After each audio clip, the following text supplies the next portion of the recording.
बात करेंगे इस वक्त की बड़ी खबर से की जो राजधानी भोपाल से मिल रही है, जहां पर कांग्रेस के विधायक राहुल लोधी ने इस्तीफा दे दिया है। जी हाँ, कांग्रेस के विधायक राहुल लोधी ने अपने पद से इस्तीफा दे दिया। दमोह से कांग्रेस विधायक है राहुल लोधी, जिन्होंने प्रोटेम स्पीकर रामेश्वर शर्मा को अपना इस्तीफा सौंपा है।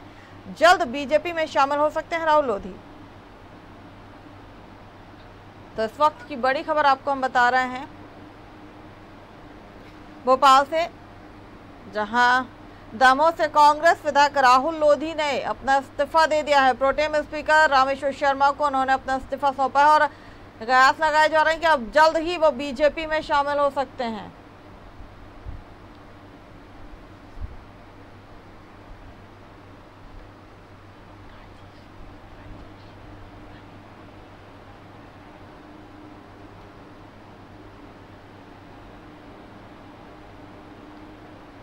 और इसी खबर पर हमारे साथ जुड़े हमारे स्टेट हेड राजेश सक्सेना जी। राजेश जी, कांग्रेस को एक और झटका, दमोह से कांग्रेस विधायक राहुल लोधी ने आज इस्तीफा दे दिया है और अब कयास लगाए जा रहे हैं कि जल्द ही वो बीजेपी में शामिल हो सकते हैं। बड़ा झटका कहेंगे कांग्रेस के लिए। उपचुनाव के ठीक पहले जिस तरह से राहुल लोधी ने इस्तीफा दिया है, प्रद्युम्न सिंह लोधी के रिलेटिव हैं राहुल लोधी, और जब प्रद्युम्न सिंह लोधी कांग्रेस छोड़ बीजेपी में शामिल हुए थे, उसी समय ये कयास लगाए जा रहे थे कि राहुल लोधी भी कांग्रेस से नाता तोड़ बीजेपी से नाता जोड़ लेंगे। लेकिन कहीं ना कहीं उस समय कांग्रेस ने उनको मैनेज किया। वो तमाम सारे नेता जो कांग्रेस के थे, जो पूर्व मंत्री थे, वो एकजुट होकर और राहुल लोधी को अपने साथ बनाए रखे। एक प्रेस कॉन्फ्रेंस भी की गई थी उसी समय पीसीसी में, और उस समय राहुल लोधी ने कहा था कि नहीं, वो तो कांग्रेस में ही है, कहीं जाने वाले नहीं है। बड़ा मलहरा में इस समय इस तरह से उपचुनाव हो रहा है और प्रद्युम्न सिंह लोधी जो कि कांग्रेस छोड़ बीजेपी में शामिल हुए हैं, वो उम्मीदवार हैं। वहां पर भी उनको लेकर चर्चा थी।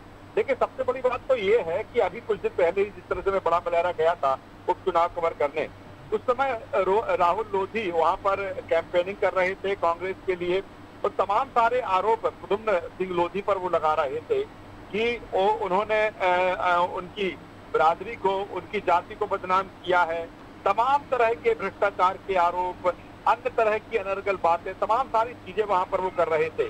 लेकिन वही हुआ जिसकी आशंका लंबे समय से थी, क्योंकि राहुल लोधी लगातार तभी से बीजेपी के संपर्क में थे, और आज उन्होंने प्रोटेम स्पीकर रामेश्वर शर्मा को अपना इस्तीफा भेज दिया है। और तय स्क्रिप्ट है, जैसा राहुल जैसे प्रद्युम्न सिंह लोधी के मामले में हुआ था कि उन्होंने कांग्रेस छोड़ी, बीजेपी ज्वाइन की, तत्काल निगम मंडल का अध्यक्ष उन्हें नागरिक खाद्य और नागरिक आपूर्ति का अध्यक्ष बना दिया। ठीक ऐसी स्क्रिप्ट इसके लिए तैयार है। राहुल लोधी को लेकर इस्तीफा दिया है, बहुत जल्द मंजूर कर लेंगे प्रोटेम स्पीकर, और बीजेपी ज्वाइन हो जाएगी आज ही कुछ समय बाद। और फिर जिस तरह से डील हुई होगी उनको लेकर बीजेपी में शामिल करने को लेकर, वो होगी। लेकिन कुल मिलाकर अब ये भी बड़ा एक सवाल है कि एक बार फिर जिस तरह से अभी 28 विधानसभा सीटों के लिए चुनाव हो रहे हैं, एक सीट और खाली हो गई। हालांकि अब वो ये चुनाव तो आगे ही होंगे, लेकिन कुल मिलाकर इतना है कि कांग्रेस के बड़ा झटका कहेंगे इस उपचुनाव को लेकर, क्योंकि जिस बेल्ट से वो आते हैं, दमोह से वो चुनकर आए थे। जयंत मलैया को उन्होंने हराया था, बीजेपी सरकार में मंत्री रहे, उनको हराया था।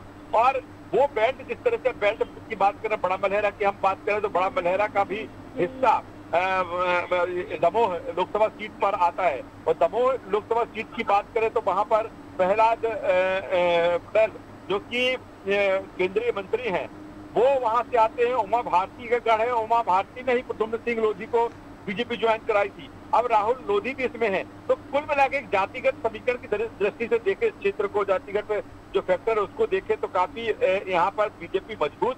और ऐसे में जिस तरह से प्रद्युम्न सिंह लोधी के लिए कहा जा रहा था कि उनकी स्थिति ठीक नहीं है, जिस तरह से हिंदुत्व का सॉफ्ट कार्ड कांग्रेस ने खेला था राम सिंह भारती को लेकर, कहीं ना कहीं अब ये डैमेज करने की कोशिश बीजेपी की है, और एक बड़ा झटका कांग्रेस के लिए, और बीजेपी को निश्चित तौर पर इससे कहीं ना कहीं फायदा होता दिख रहा है। अब बिल्कुल राजेश जी, क्योंकि मैं इस बात का जिक्र यहाँ जरूर करना चाहूंगी। कुछ दिन पहले गृह मंत्री ने एक बयान भी दिया था। उन्होंने कहा था कि तोड़ मोड़ के जो विधायक हैं उसको लेकर कहा था कि कई कांग्रेस के ऐसे लोग हैं जो उनके संपर्क में हैं, और उन्होंने ये भी कहा था कि अगर हम एक सीट जीतते हैं, हमारे पास 114 विधायक तो हैं, अगर एक सीट भी जीतते हैं तो भी, एक सीट जीतेंगे तो भी हमारी संख्या 115 हो जाएगी। और आज विजयदशमी के दिन राहुल लोधी ने कांग्रेस को झटका दिया बीजेपी के लिए एक अच्छी खबर विजयदशमी पर। देखिए, जाहिर सी बात है, विजयदशमी भी है, नवरात्र भी चल रहे हैं और दीपावली है, और इसकी शुरुआत होली से हो चुकी थी। जिस तरह से बीजेपी पहले ही कह चुकी थी, एक वाकया याद दिलाना चाहेंगे विधानसभा का, ये अविश्वास प्रस्ताव लाई थी कांग्रेस उस समय। दो बीजेपी के विधायक राजेश जी आपको रोकूंगी, हमारे साथ जुड़े रहिए। अविश्वास प्रस्ताव के राजेश जी का उसका किया था उसके राजेश जी उस समय ही नरोत्तम मिश्रा ने कहा था कि ये शुरुआत है, इन्होंने शुरुआत की है और इसका एंड हम करेंगे जी। और फिर ये भी कहा था कि वो होली खेलेंगे, कई तरह के रंग दिखेंगे राजनीति की सियासत के, और तब से वो शुरुआत हुई है।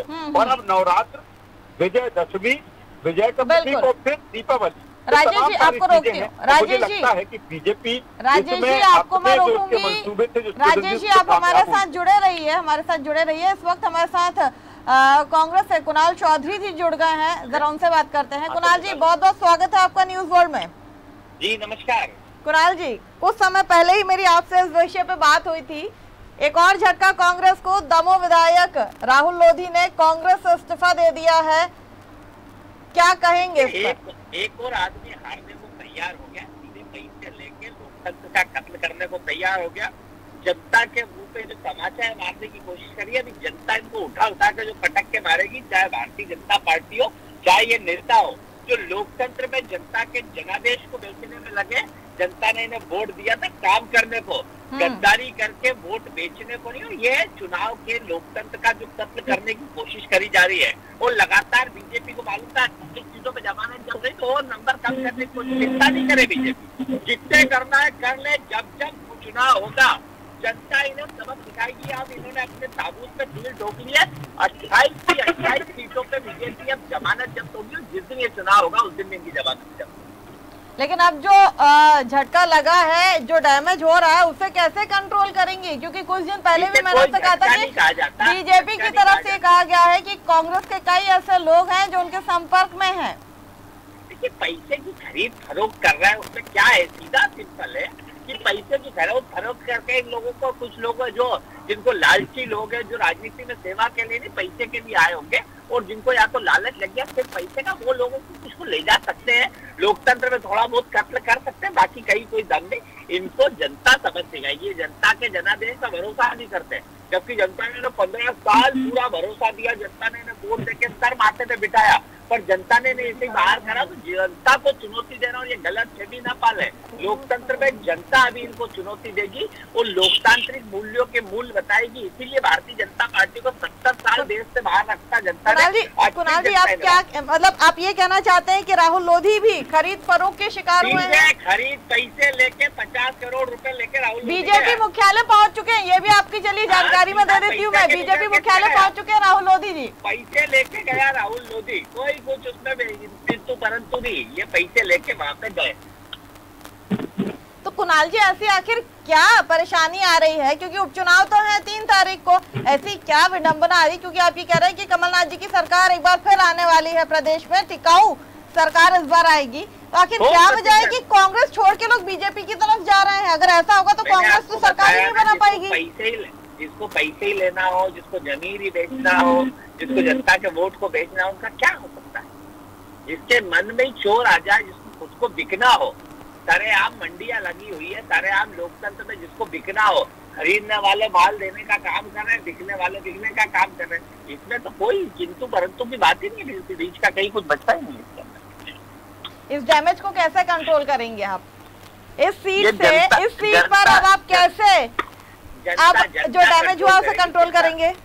जनता कंट्रोल करेगी, टेंशन ही मतलब। अब जनता चुनाव में तो जाना ही पड़ेगा ना, कि संविधान में इनको हटा ही देती है ना चुनाव से। ये सोचते हैं कि देश में तो संविधान अपना काम करता है, जनता अपना काम करेगी। अभी रुको तो सही, आप जनता के वोट पर सीधे स्थितियां इनकी खत्म हो जाएगी। राजनीतिक रूप से कुछ दिन के लिए पैसे लेके, लूटे हुए माल को लेके, जनता की जो गरीब की पेंशन 6 महीने से नहीं दे रही है बीजेपी, 5 महीने से, उसको वो पैसा उपयोग कर रही है। जो किसान कर्ज माफी का था उसको इधर उधर भ्रष्टाचार में करके उपयोग कर रही है। तो भ्रष्टाचार का पैसा ईश्वर भी देखता है, जनता भी देखती है, लोकतांत्रिक मूल्य भी देखते हैं, तब इनको सबक सिखाया जाएगा। कुणाल जी आप कह रहे हैं कि राहुल लोधी जी ने भी यहाँ पर पैसे लिए हैं, कह रहा हूँ ना, लिए लिए, पैसे के बगैर गया ही नहीं, कहीं कुछ नहीं। खुद कह चुका है मेरे को 50 करोड़ का ऑफर था, इसके पुराने वीडियो उठा के देख लो।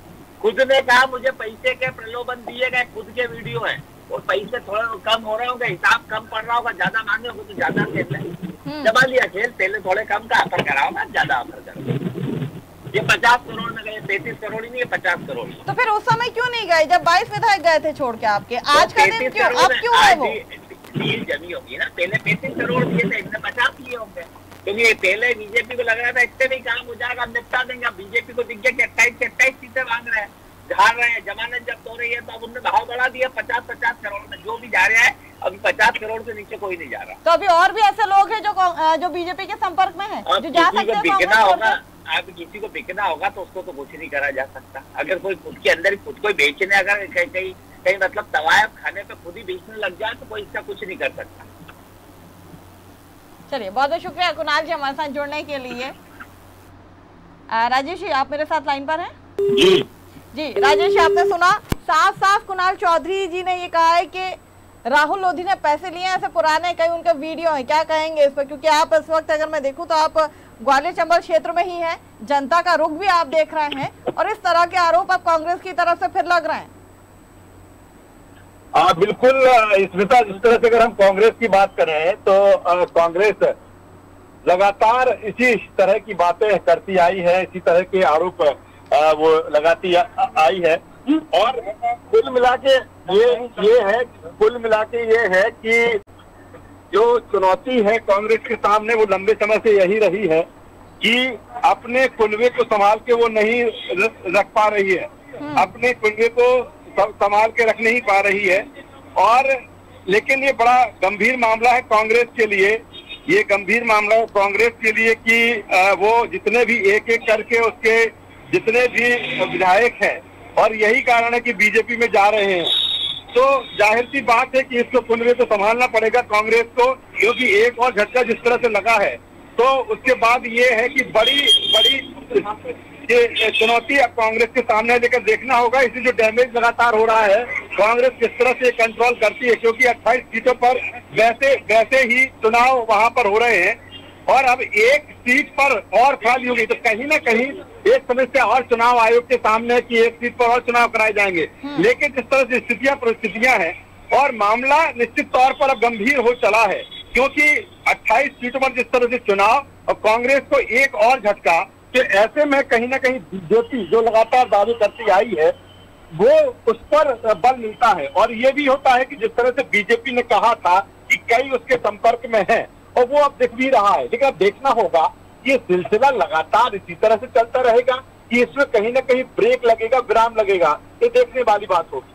वाकई, लेकिन जिस तरह की बौखलाहट कांग्रेस में दिखाई दे रही है और खुले तौर पर एक बार फिर खरीद फरोख्त की बात यहाँ की जा रही है, पैसों की बात की जा रही है, जबकि उपचुनाव नजदीक है। तारीख आज 25 हो गई और 3 नवंबर को मतदान है। ऐसे में एक के बाद एक झटके कांग्रेस को मिलना वाकई, और वो भी ग्वालियर चंबल अंचल से जहाँ पर सबसे ज्यादा सीटें हैं, एक के बाद एक उस सीट से उन्हें झटके मिलना, मुझे लगता है इस डैमेज को कैसे कंट्रोल करेगी अब कांग्रेस? ये राहुल लोधी की बात करें तो राहुल लोधी बुंदेलखंड की जो दमोह सीट है वहां से ये आते हैं। लेकिन कुल मिलाकर यही है कि अगर कांग्रेस लगातार कह रही है कि खरीद फरोख्त कर रहे हैं, तो आखिर भाई आप क्या कर रहे हैं? आप अगर इस तरह से वो खरीद फरोख्त कर रहे हैं, फिर आप क्या कर रहे हैं? आपका संगठन क्या कर रहा है? आपकी पार्टी के जो टॉप लीडरशिप है वो आखिर क्या कर रही है? जब कांग्रेस की सरकार बनी तो तमाम सारे लीडर दिखे, लेकिन अब जब इस तरह का डैमेज हो रहा है तो कंट्रोल के लिए कोई नहीं दिख रहा है। कमलनाथ की बात करें तो कमलनाथ के साथ आपके पास में चाहे वो पीसीसी चीफ भी है, वो नेता प्रतिपक्ष भी है, पूरे कमान चुनाव की उनके पास में है। दिग्विजय सिंह जिस तरह से कोऑर्डिनेशन कमेटी के उस समय प्रमुख बनाए गए थे, वो कहाँ दिख रहे हैं? असंतुष्टों को मनाने में क्यों कामयाब नहीं हो पा रहे हैं? अगर यही स्थिति चल रही है तो कांग्रेस के लिए बहुत घातक स्थिति है, क्योंकि अभी तो इलेक्शन है, और इलेक्शन के बाद अगर वाकई बीजेपी स्ट्रांग होकर उभरती है, स्ट्रांग सरकार के रूप में सामने आती है, तो ऐसे में कांग्रेस के सामने और बड़ी समस्या होगी। और फिर इलेक्शन के बाद क्या कुछ स्थितियां बढ़ती हैं। लेकिन ऐसे में इस चुनाव में इस तरह से लगातार कांग्रेस के दावे हैं कि अब ज्यादा से ज्यादा सीटें उसकी आएंगी। हालांकि अंधेगढ़ के हिसाब से देखें तो कांग्रेस काफी सीटें नजर आ रही सरकार बनाने के लिहाज से, लेकिन फिर भी कॉन्फिडेंस अगर देखें कांग्रेस का, तो कांग्रेस कहती है हम 28 में 28 सीटें जीत लेंगे, 27 सीटें जीत लेंगे। तो लेकिन अब देखना होगा गुनवा जिस तरह से घट रहा है उसको कांग्रेस कैसे संभालती है, कैसे उसकी लीडरशिप इस दिशा में काम करती है, ये बहुत बड़ी बात है। चूंकि इस चुनाव की के बाद की भी बात करें तो ये चुनाव होने के बाद 3 साल के बाद फिर विधानसभा के चुनाव होंगे, लेकिन कहीं ना कहीं कांग्रेस को स्टैंड तो करना होगा, कांग्रेस को कहीं ना कहीं खड़ा तो होना होगा, लेकिन उस दिशा में सार्थक कोई काम हो रहे हैं वो नहीं दिख रहे हैं। और यही कारण है कि एक के बाद एक जो उनके विधायक है वो टूट कर छिटक कर बीजेपी में पहुंच रहे हैं।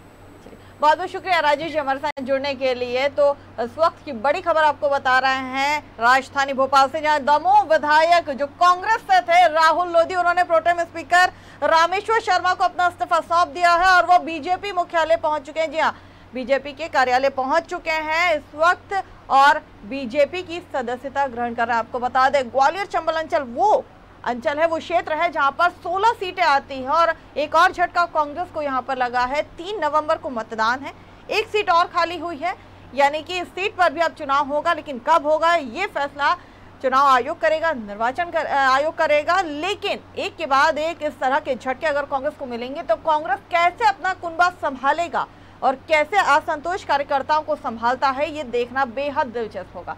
फिलहाल इस बुलेटिन में इतना ही, मुझे दीजिए इजाजत, आप बने रहिए हमारे साथ।